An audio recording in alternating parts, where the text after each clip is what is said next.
Penjajahan Jepang di Indonesia dimulai pada tahun 1942 dan berakhir pada tahun 1945.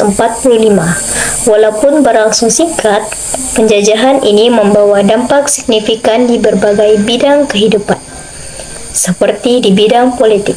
Pertama, Jepang melakukan kebijakan dengan melarang penggunaan bahasa Belanda dan mewajibkan penggunaan bahasa Jepang. Yang kedua, struktur pemerintahan dibuat sesuai dengan keinginan Jepang. Misalnya, desa dengan ku, kecamatan dengan so, kewadenan dengan gun, kota praja dengan shi, kabupaten dengan ken, dan keresidenan dengan shu. Setiap upacara bendera dilakukan penghormatan ke arah Tokyo dan membungkukkan badan 90 derajat yang ditujukan pada Kaisar Jepang Tenno Heika.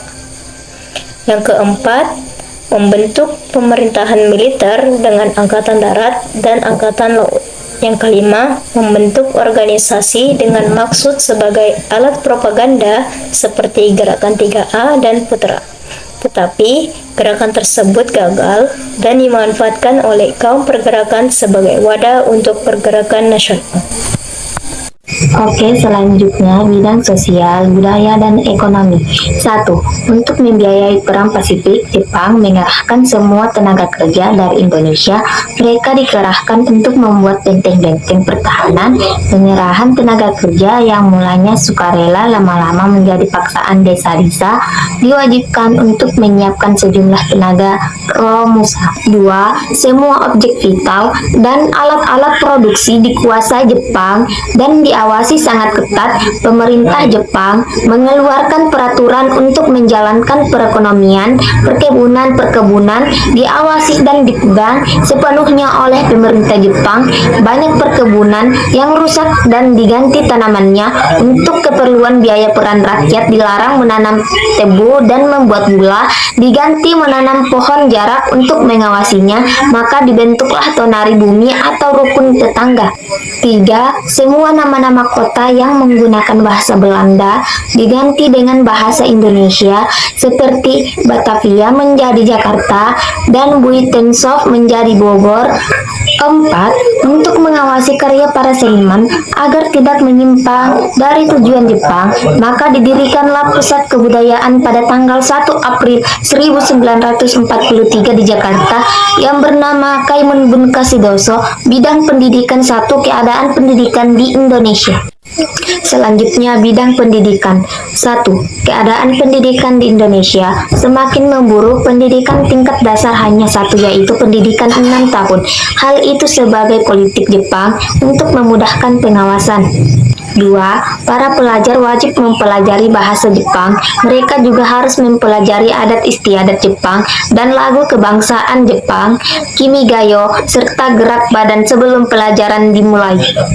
3. Bahasa Indonesia digunakan sebagai bahasa pengantar di semua sekolah dan dianggap sebagai mata pelajaran wajib. 4. Melalui sekolah-sekolah itulah Jepang melakukan indoktrinisasi. Para pelajar juga dianjurkan untuk masuk militer. Mereka diajarkan heiho atau sebagai pembantu prajurit. Pemuda-pemuda juga dianjurkan masuk barisan seinendan dan keibodan atau pembantu polisi dalam seinendan. Mereka dijadikan barisan pelopor atau Swiss Hintai. Selanjutnya adalah birokrasi dan militer.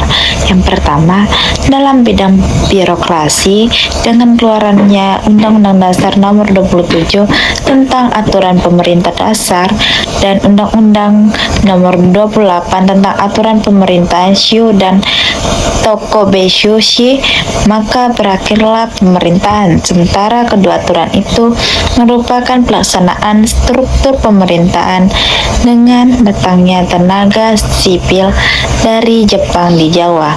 Mereka ditempatkan di Jawa untuk melakukan tujuan reorganisasi Jepang yang menjadikan Jawa sebagai pusat pembekalan perang di wilayah selatan.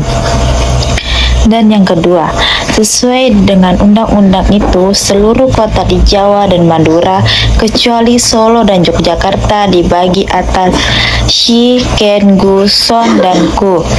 Yang ketiga, pada pendudukan Jepang juga dibentuk Chushangi yang fungsinya tidak jauh berbeda dengan Volksstaat, dan Volksstaat masih dapat dilakukan kritik pemerintah dengan bebas, sementara Chushangi tidak dapat melakukan hal itu sendiri. Yang keempat, pada masa pendudukan Jepang, rakyat Indonesia mendapatkan banyak manfaat bagi bidang militer. Mereka dapat mengambil kesempatan untuk latihan militer dari dasar-dasar militer seperti baris berbaris, latihan menggunakan senjata, dan juga latihan berperang melalui propagandanya Jepang berhasil membujuk penduduk untuk menghadapi sekutu. Dengan itulah mereka melatih penduduk Indonesia dengan latihan-latihan militer.